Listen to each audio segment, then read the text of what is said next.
Ézéchiel, chapitre 24. La 9e année, le 10e jour du 10e mois, la parole de l'Éternel me fut adressée en ces mots. Fils de l'homme, mets par écrit la date de ce jour-ci. Le roi de Babylone s'approche de Jérusalem en ce jour même. Propose une parabole à la famille de rebelles et dis-leur. Ainsi parle le Seigneur, l'Éternel.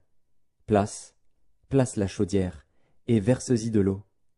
Mets-y les morceaux, tous les bons morceaux, la cuisse, l'épaule. Remplis-la des meilleures eaux. Choisis dans le troupeau, et entasse du bois sous la chaudière. Fais bouillir à gros bouillon, et que les eaux qui sont dedans cuisent aussi. C'est pourquoi ainsi parle le Seigneur, l'Éternel. Malheur à la ville sanguinaire, chaudière pleine de rouille, et dont la rouille ne se détache pas. Tire-en les morceaux les uns après les autres, sans recourir au sort. Car le sang qu'elle a versé est au milieu d'elle. Elle l'a mis sur le roc nu, elle ne l'a pas répandu sur la terre pour le couvrir de poussière. Afin de montrer ma fureur, afin de me venger, j'ai répandu son sang sur le roc nu, pour qu'il ne fût pas couvert. C'est pourquoi ainsi parle le Seigneur, l'Éternel. Malheur à la ville sanguinaire. Moi aussi je veux faire un grand bûcher. Entasse le bois, allume le feu, cuis bien la chair, assaisonne-la, et que les os soient brûlés.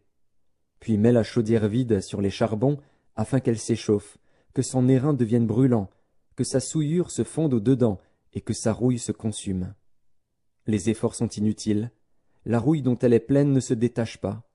La rouille ne s'en ira que par le feu. Le crime est dans ta souillure, parce que j'ai voulu te purifier et que tu n'es pas devenu pur, tu ne seras plus purifié de ta souillure jusqu'à ce que j'aie assouvi sur toi ma fureur. Moi, l'Éternel, j'ai parlé. Cela arrivera, et je l'exécuterai. Je ne reculerai pas, et je n'aurai ni pitié ni repentir. On te jugera selon ta conduite et selon tes actions, dit le Seigneur, l'Éternel. La parole de l'Éternel me fut adressée, en ces mots. Fils de l'homme, voici, je t'enlève par une mort soudaine ce qui fait les délices de tes yeux. Tu ne te lamenteras point, tu ne pleureras point, et tes larmes ne couleront pas. Soupire en silence, ne prends pas le deuil des morts. Attache ton turban, mets ta chaussure à tes pieds, ne te couvre pas la barbe, et ne mange pas le pain des autres. J'avais parlé au peuple le matin, et ma femme mourut le soir. Le lendemain matin, je fis ce qui m'avait été ordonné. Le peuple me dit, « Ne nous expliqueras-tu pas ce que signifie pour nous ce que tu fais ?»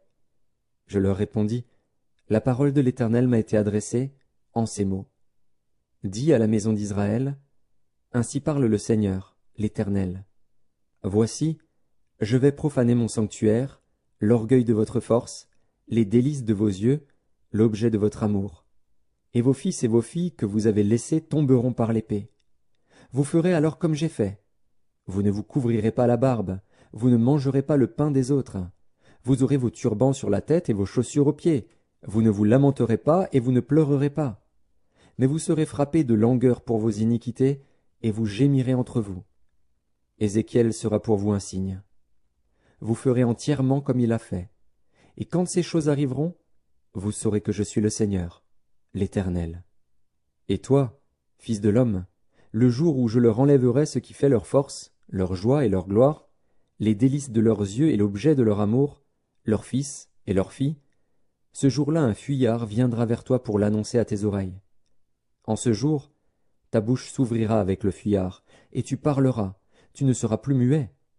Tu seras pour eux un signe, et ils sauront que je suis l'Éternel.